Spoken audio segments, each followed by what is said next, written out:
Welcome to a new video from the Parts channel. Well, I'm going to make a short video but that I find very interesting, answering some questions that you have left me. Let's see if a failure in a tandem pump can cause the engine to be lost.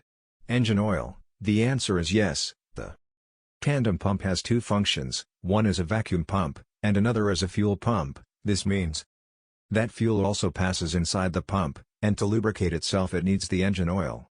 So what happens? Sometimes, due to a degradation in its seals, or even in the main shaft seal, it can happen that the engine oil that lubricates it mixes with the diesel it uses the engine to run, and you may find that there is diesel in the oil when you remove the oil level dipstick, and that it is above the maximum, and in addition, it smells of diesel, and you may also find that in the tank of diesel there is oil. I will leave you the link to a video I made about how we removed a gauge pump, which was full of oil.